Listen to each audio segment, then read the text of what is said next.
ध्यान से देखिए, ये छोटा लड़का 10 दिनों से सोया नहीं है क्योंकि हर रात को उसे अजीबोगरीब आवाजें सुनाई देती हैं। अच्छा हुआ कि उसके पिता समय पर आ गए और लड़के को हकीकत में वापस ले आए।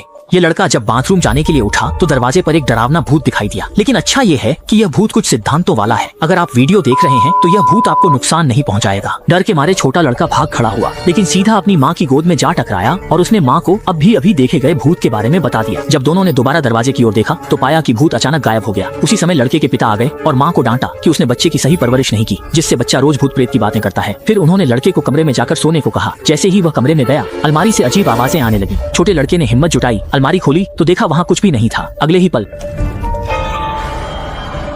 डर के मारे वह तुरंत माँ के कमरे की ओर भाग गया। अचानक छोटा लड़का रुक गया क्योंकि उसके पिता फिर से घर में हिंसा कर रहे थे। जमीन पर पड़ी अपनी माँ को देखकर लड़का बहुत दुखी हुआ। पिता ने उसे डांटते हुए कहा कि जो नहीं देखना चाहिए उसे मत देखो और यहाँ से दफा हो जाओ। बेबस लड़का वापस अपने कमरे में चला गया, लेकिन उसके पिता उसे छोड़ना नहीं चाहते थे। जब उन्होंने दरवाजा खोला तो लड़का वहाँ नहीं मिला। इसके बाद उन्होंने अलमारी खोली तो देखा कि छोटा लड़का अलमारी के कोने में छुपा हुआ था। अगले ही पल